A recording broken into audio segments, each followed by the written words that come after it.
നമസ്കാരം. ന്യൂസ് 18 ഇന്ത്യയിലേക്ക് എല്ലാ പ്രേക്ഷകർക്കും സ്വാഗതം. സ്വതന്ത്ര ഇന്ത്യയുടെ ചരിത്രത്തിൽ പാർലമെന്റ് കാണാത്ത പ്രതിഷേധങ്ങൾക്കാണ് വർഷകാല സമ്മേളനം സാക്ഷ്യം വഹിച്ചത്. സമ്മേളിച്ച ദിവസങ്ങളത്രയും പ്രതിപക്ഷ പ്രതിഷേധത്തിൽ പാർലമെന്റിന്റെ ഇരുസഭകളും സ്തംഭിച്ചു. പ്രതിപക്ഷത്തെ നിയന്ത്രിക്കാൻ സഭാ മാർഷൽമാർ വരെ ഇടപെടേണ്ട അവസ്ഥ.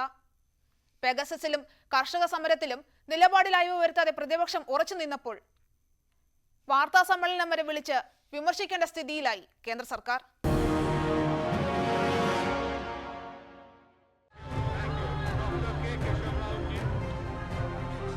പാർലമെന്റ് സമ്മേളിച്ചതു മുതൽ ആരംഭിച്ചതാണ് സഭകൾക്കുള്ളിലെയും പുറത്തെയും പ്രതിപക്ഷ പ്രതിഷേധം.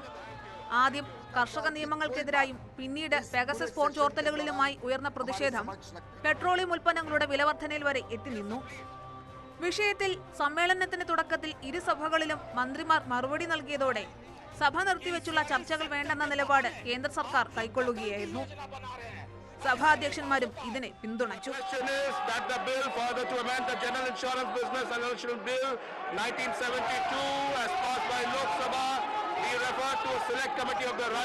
ചർച്ച ചെയ്യില്ലെന്ന് കേന്ദ്ര സർക്കാർ ഉറപ്പിച്ചപ്പോൾ സഭാ നടപടികളുമായി സഹകരിക്കില്ലെന്ന ഉറച്ച നിലപാട് പ്രതിപക്ഷ പാർട്ടികൾ ഒറ്റക്കെട്ടായി കൈക്കൊണ്ടു.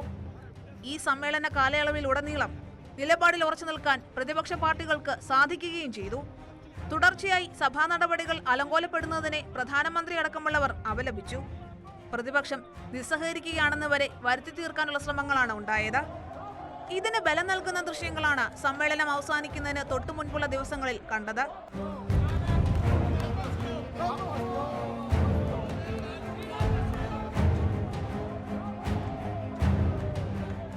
എന്തിനേറെ പറയുന്നു, കയ്യാങ്കളിയിൽ വരെ എത്തി കാര്യങ്ങൾ.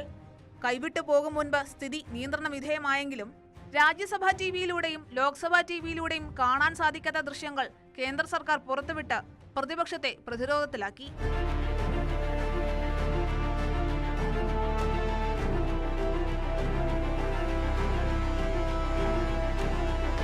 വിതുമ്പിക്കൊണ്ടാണ് പ്രതിപക്ഷ നടപടികളെ രാജ്യസഭാ അധ്യക്ഷൻ കൂടിയായ ഉപരാഷ്ട്രപതി വെങ്കയ്യ നായിഡു നേരിട്ടത്. The House perhaps to be more visible in such acts of sacrilege. I have no words to convey my anguish and to condemn such acts as I spent a sleepless night.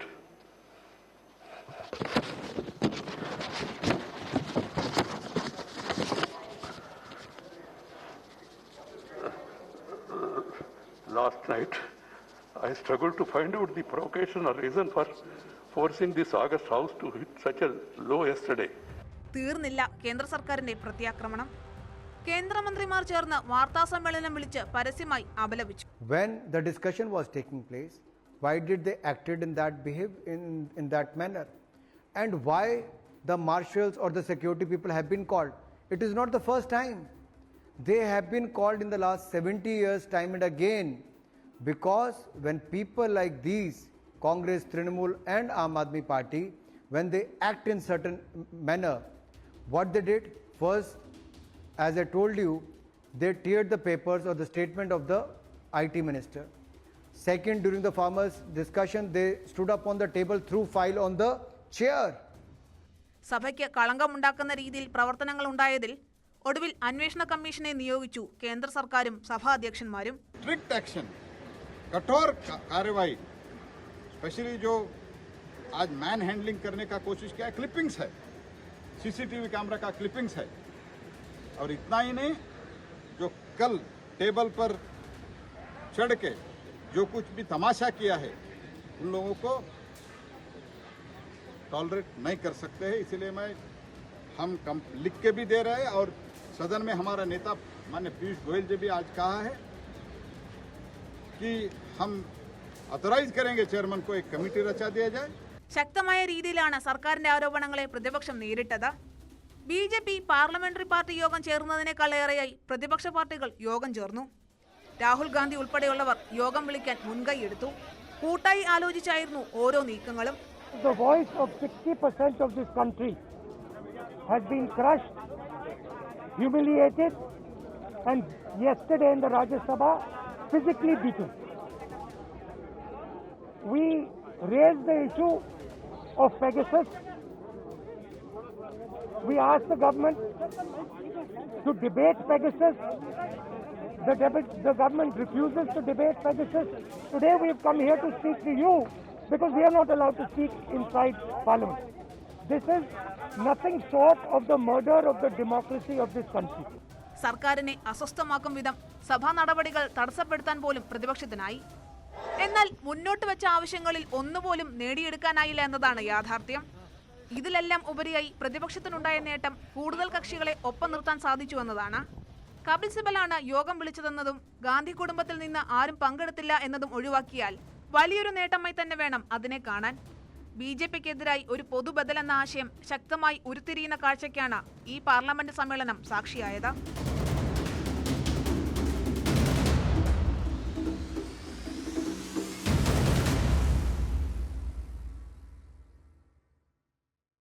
ട്വിറ്ററും മറ്റ് സാമൂഹ്യ മാധ്യമങ്ങളും Indian രാഷ്ട്രീയത്തിൽ വീണ്ടും സജീവമാവുകയാണ്. പുതിയ IT നയം അംഗീകരിച്ചതോടെ പ്രതീക്ഷിച്ച നടപടികളെല്ലാം ഒന്നൊന്നായി സംഭവിക്കുകയാണ്. രാഹുൽ ഗാന്ധിയുടെയും ഇന്ത്യൻ നാഷണൽ കോൺഗ്രസിന്റെയും അക്കൗണ്ടുകൾ സസ്പെൻഡ് ചെയ്തു തന്നെയാണ് തുടക്കം.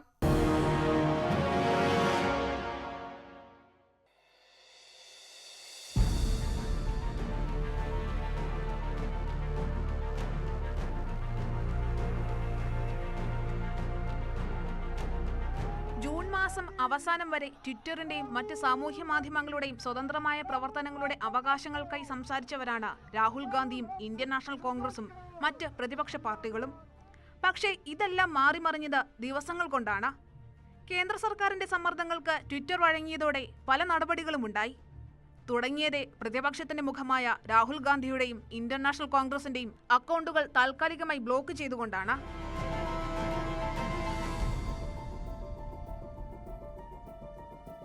ഡൽഹിയിൽ പീഡനത്തിനിരയായി കൊല്ലപ്പെട്ട 9 വയസ്സുകാരിയുടെ അമ്മയുടെയും അച്ഛന്റെയും ഒപ്പമുള്ള ദൃശ്യങ്ങൾ രാഹുൽ ഗാന്ധിയും ഇന്ത്യൻ നാഷണൽ കോൺഗ്രസും അവരുടെ സാമൂഹ്യ മാധ്യമങ്ങളിൽ പങ്കുവച്ചിരുന്നു. ഇതിനെതിരെ ദേശീയ മനുഷ്യാവകാശ കമ്മീഷനും ബാലാവകാശ കമ്മീഷനുമെല്ലാം പരാതിപ്പെട്ടു. പിന്നാലെയാണ് അക്കൗണ്ടുകൾ താൽക്കാലികമായി മരവിപ്പിച്ചുകൊണ്ടുള്ള നടപടിയുണ്ടായത്.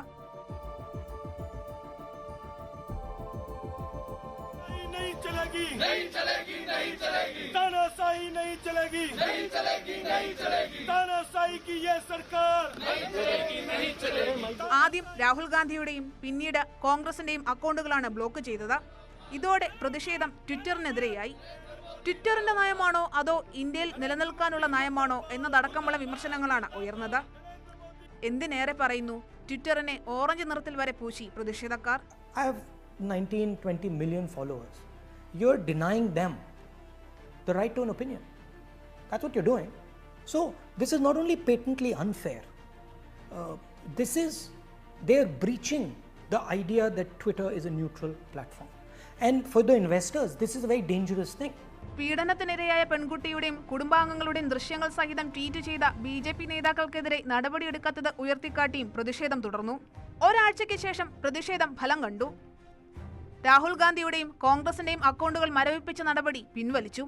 उन्होंने कहा है कि सोशल मीडिया जो है वो एक बेलगाम घोड़ा है और उन्होंने ये भी कहा कि उनको ठीक सही रास्ते पे लाने की ज़रूरत है. तो मैंने जनता से पूछा है कि कौन सा ऐसा प्रदेश है जो खुद एक बेलगाम घोड़ा है. मैं ये नहीं जानता वो कौन सा है, वो तो जनता तय करेगी कौन सा ऐसा प्रदेश है जहां अपनी मनमर्जी से जो वहां सत्ता पे बैठे हुए हैं वो करते हैं, कोई अकाउंटेबिलिटी नहीं है. മാധ്യമങ്ങൾ പോലും ഭരണപക്ഷ അനുകൂല നിലപാട് സ്വീകരിക്കുന്ന കാലത്ത് സാമൂഹ്യ മാധ്യമങ്ങളായിരുന്നു പ്രതിപക്ഷത്തിന്റെ പ്രധാന ആയുധം. പുതിയ നയത്തിന്റെ മറവിൽ പ്രതിപക്ഷത്തിന്റെ കരുത്ത് മരവിപ്പിക്കാനായിരുന്നു BJP ലക്ഷ്യമിട്ടത്. അതുതന്നെയാണ് ഇപ്പോൾ നടക്കുന്നതും. സ്ഥലങ്ങളുടെയും സ്റ്റേഡിയങ്ങളുടെയും പേരുകൾക്ക് പിന്നാലെ പുരസ്കാരങ്ങളുടെയും പേര് മാറ്റുകയാണ് BJP സർക്കാർ.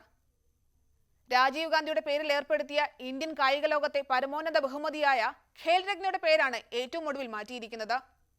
പേരുമാറ്റത്തെ കായിക ലോകം സ്വാഗതം ചെയ്യുമ്പോഴും അതിന് പിന്നിലെ രാഷ്ട്രീയം ചോദ്യം ചെയ്യപ്പെടുകയാണ്.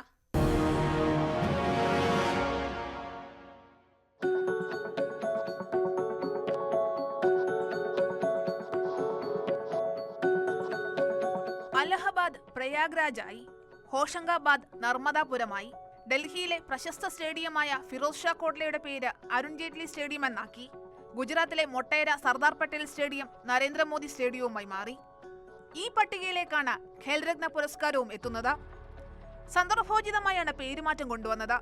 ഒളിമ്പിക്സിൽ ഇന്ത്യൻ പുരുഷ ടീം വെങ്കല മെഡൽ നേടി നാട്ടിലെത്തുന്ന അവസരത്തിലാണ് പേരുമാറ്റം പ്രധാനമന്ത്രി പ്രഖ്യാപിച്ചത്. साथियों, आज मैं बुंदेलखंड की एक और महान संतान को याद कर रहा हूं. मेजर ध्यानचंद, हमारे दद्दा ध्यानचंद. देश के सर्वोच्च खेल पुरस्कार का नाम अब മേജർ ധ്യാൻചന്ദ് ഖേൽ രത്ന പുരസ്കാർ हो गया है.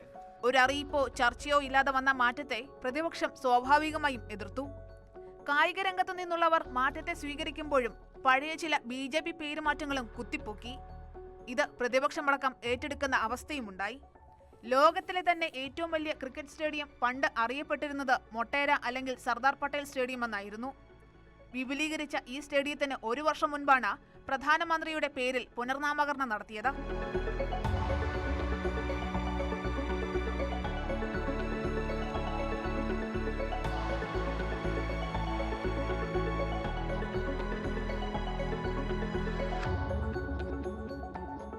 പഴയ BJP പേരുമാറ്റങ്ങൾ കുത്തിപ്പോക്കുന്നതിൽ അവസാനിച്ചില്ല മറുപടി രാഷ്ട്രീയ നീക്കങ്ങൾ. രാജീവ് ഗാന്ധി ഖേൽരത്ന പുരസ്കാരം ധ്യാൻചന്ദ് ഖേൽരത്ന എന്നാക്കിയതിന് പിന്നാലെ രാജീവ് ഗാന്ധിയുടെ പേരിൽ IT രംഗത്ത് ഒരു അവാർഡ് പ്രഖ്യാപിച്ചു മഹാരാഷ്ട്ര സർക്കാർ. കോൺഗ്രസ് ഭരിക്കുന്ന സർക്കാരിൽ നിന്നായിരുന്നു നീക്കം പ്രതീക്ഷിച്ചിരുന്നതെങ്കിലും വന്നത് ശിവസേനയിൽ നിന്നാണ്. BJPക്ക് അവരുടെ ഭാഷയിൽ അടി നൽകാൻ കാത്തിരിക്കുകയായിരുന്ന ശിവസേനയ്ക്ക് വീണുകിട്ടിയ അവസരമായിരുന്നു ഇത്. ഇന്ത്യയിലെ IT മേഖലയിലെ വികാസത്തിന് രാജീവ് ഗാന്ധി നൽകിയ സംഭാവനകൾ പരിഗണിച്ചായിരുന്നു പുരസ്കാര പ്രഖ്യാപനം.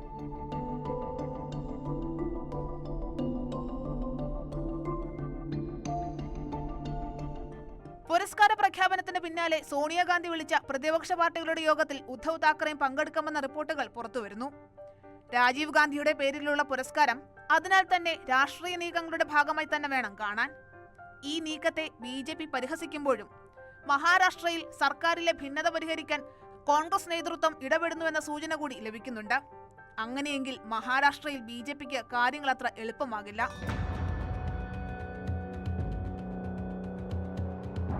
ഏതായാലും ഈ നീക്കങ്ങളൊന്നും പേരുമാറ്റത്തിനെ ബാധിക്കില്ല. മാറ്റിയ പേരുകൾ അതേ രീതിയിൽ തുടരുകയും ചെയ്യും. കുറച്ചു ദിവസത്തെ സൈബർ ചർച്ചകൾക്ക് കൂടി ഈ വിവാദത്തിന് ആയുസ്സുണ്ടാകും. പിന്നീട് ഇതും വാർത്തകളുടെ ബാഹുല്യത്തിലോ മറ്റു വിവാദങ്ങളിലോ മാഞ്ഞുപോകും.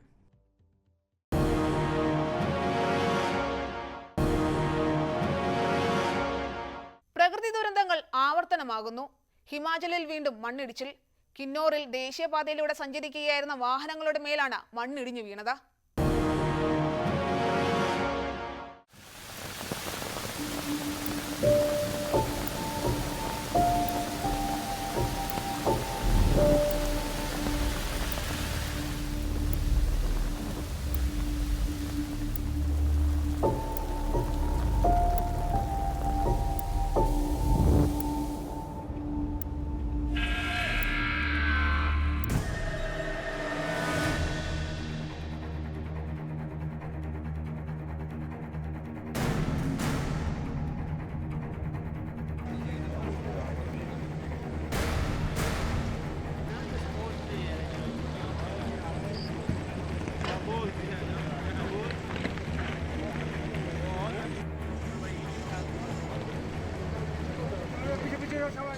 अभी तक की जो हालात है,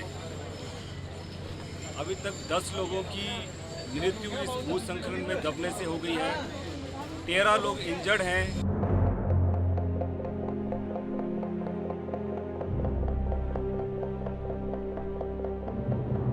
കാലമെത്തിയിട്ടും കാലവർഷത്തിന്റെ ശക്തി പലയിടങ്ങളിലും കുറയുന്നില്ല. ഇടവിടാതെ പെയ്ത മഴയിൽ അപകടങ്ങൾ തുടർക്കഥയാവുകയാണ്.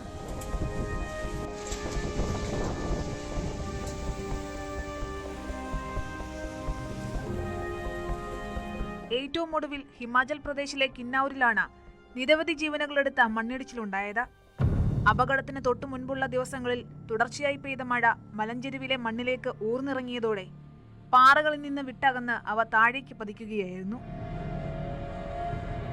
മണ്ണിനൊപ്പം ഇടിഞ്ഞു വീണ പാറക്കഷ്ണങ്ങളും വന്നു പതിച്ചത് റെക്കോങ്ബോ ഷിംല ദേശീയപാതയിലൂടെ സഞ്ചരിക്കുകയായിരുന്ന ഹിമാചൽ പ്രദേശ് SRTC ബസിനും ട്രക്കിനും കാറുകൾക്കും മേലെയായിരുന്നു.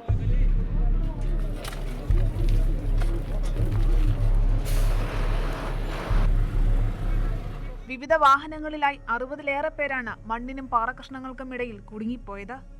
2 ദിവസത്തോളം നീണ്ട രക്ഷാപ്രവർത്തനത്തിൽ നിരവധി പേരെ രക്ഷപ്പെടുത്തി.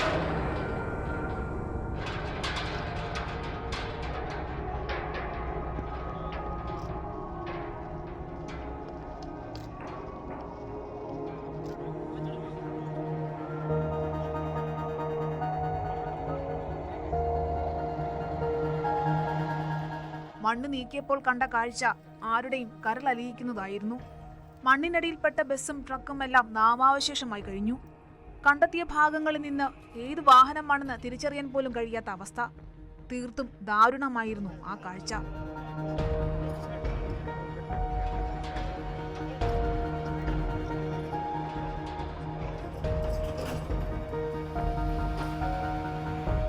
ദുരന്തങ്ങൾ ആവർത്തിക്കുമ്പോഴും അതിന് പരിഹാരം കണ്ടെത്താനാകാതെ ഉഴലുകയാണ് സർക്കാരുകളും അധികൃതരും.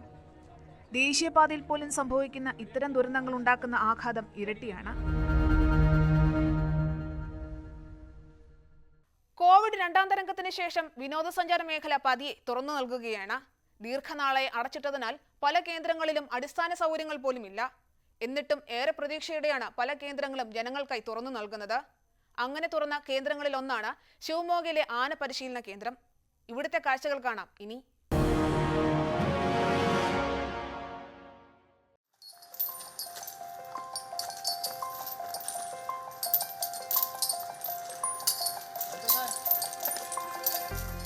ദക്ഷിണേന്ത്യയിലെ പ്രശസ്തമായ ആന ക്യാമ്പുകളിലൊന്നാണ് കർണാടകയിലെ ശിവമോഗയിലുള്ള സാക്രബീലം ആനത്താവളം.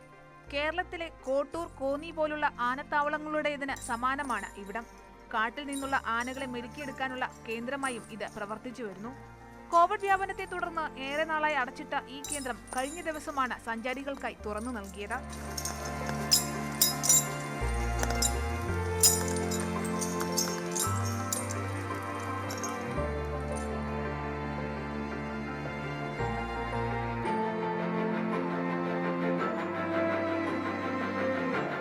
ചെറിയ പൂജകളും മറ്റു ചടങ്ങുകളും ഒക്കെ നടത്തിയാണ് ആനത്താവളത്തിൽ സന്ദർശകരെ പ്രവേശിപ്പിച്ചു തുടങ്ങിയത്.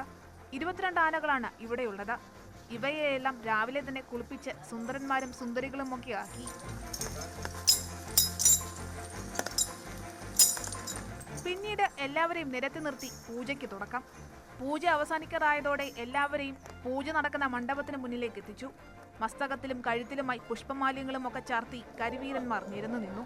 अर्चत प्रार्चत प्रियमेधाश्चोर्चताच्छन्तवद्रगा वेदोक्त मङ्गलनीराजनं समर्पयामि स्वराभ्योत्तत्वदेवताभ्यर्मः सर्वमङ्गलमाङ्गल्ये शिवे सर्वार्थसाधके शरण्ये त्र्यम्बिके देवी नारायण नमोस्तुते अर्चत प्रार्चत प्रियमेधाश्चोर्मङ्गलनीराजनं समर्पयामि.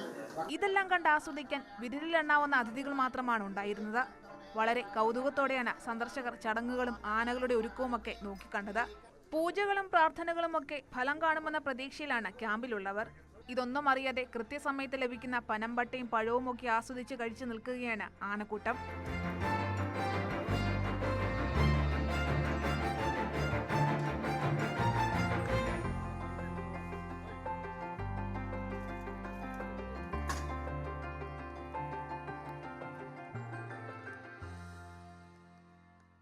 ഇന്ത്യയിൽ നിന്ന് ഏറ്റവും ഒടുവിലായി ലോക പൈതൃക പട്ടികയിൽ ഇടം പിടിച്ചിരിക്കുകയാണ് തെലങ്കാനയിലെ രാമപ്പ ക്ഷേത്രം. തെലങ്കാനയിൽ നിന്ന് ലോക പൈതൃക പട്ടികയിൽ ഇടം പിടിക്കുന്ന ആദ്യ കേന്ദ്രവുമാണ് ഇത്.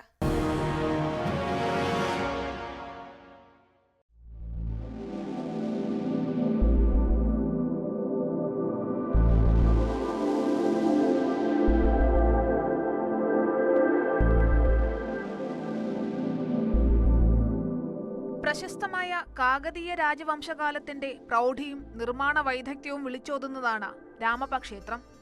AD 1213 രാമപ്പ ക്ഷേത്രം പണി കഴിപ്പിച്ചതെന്നാണ് കരുതപ്പെടുന്നത്. ഏകദേശം 40 വർഷം എടുത്താണ് ക്ഷേത്ര നിർമ്മാണം പൂർത്തിയാക്കിയത്. രുദ്രേശ്വര ക്ഷേത്രം എന്ന പേരിലും ഇത് അറിയപ്പെടുന്നു.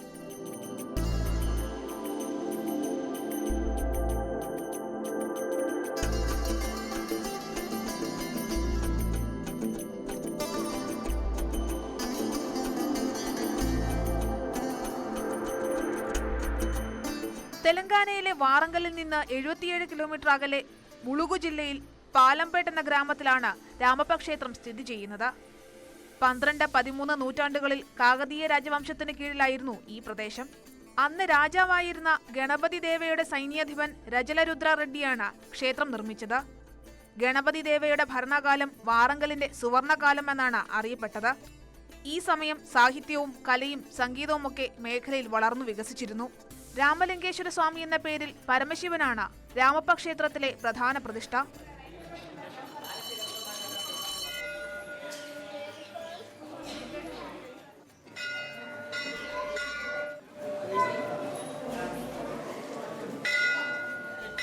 ക്ഷേത്രത്തിന് രാമപ്പ എന്ന പേര് ലഭിച്ചത് അതിന്റെ ശില്പിയായ രാമപ്പയിൽ നിന്നാണ്. രാജ്യത്ത് ശില്പിയുടെ പേരിൽ അറിയപ്പെടുന്ന അപൂർവ ക്ഷേത്രങ്ങളിലൊന്നാണ് ഇത്.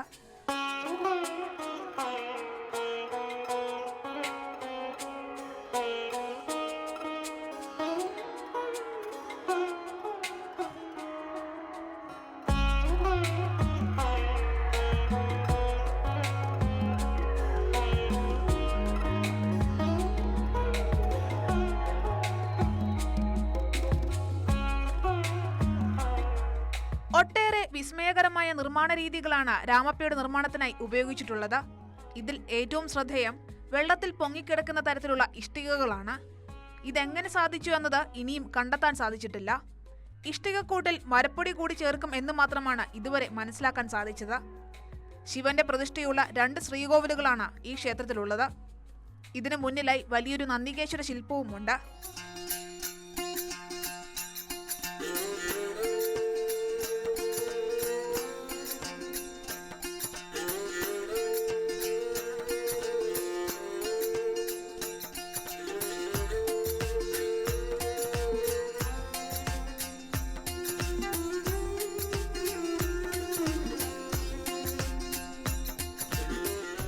പൊക്കമുള്ള പീഠത്തിന്റെ ഘടനയിലാണ് ക്ഷേത്രം നിർമ്മിക്കപ്പെട്ടിട്ടുള്ളത്. ക്ഷേത്ര മേൽക്കൂരയോട് ചേർന്ന് നിരവധി കല്ലിൽ കൊത്തിയെടുത്തതുപോലുള്ള ശില്പങ്ങൾ കാണാം. ഇതിൽ മിക്കവയും കല്ലിൽ കൊത്തിയെടുത്തവയല്ലെന്നാണ് കണ്ടെത്തിയിട്ടുള്ളത്. പാറകൾ പ്രത്യേക രീതിയിൽ ഉരുക്കിയെടുത്താണ് ഓരോ ശില്പങ്ങളും തയ്യാറാക്കിയിട്ടുള്ളത്. ക്ഷേത്രത്തിന്റെ വിവിധ ഭാഗങ്ങളും സമാന രീതിയിൽ നിർമ്മിച്ചിട്ടുണ്ട്. പ്രകാശം പ്രതിഫലിപ്പിക്കാനുള്ള കഴിവാണ് ഇതിന്റെ മറ്റൊരു പ്രത്യേകത.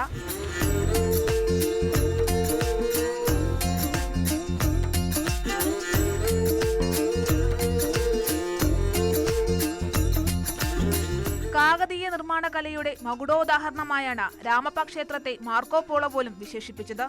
ഈ കാരണങ്ങളൊക്കെ കൊണ്ടാണ് ക്ഷേത്രത്തിനെ ലോക പൈതൃക പട്ടികയിൽ ഉൾപ്പെടുത്തിയതും.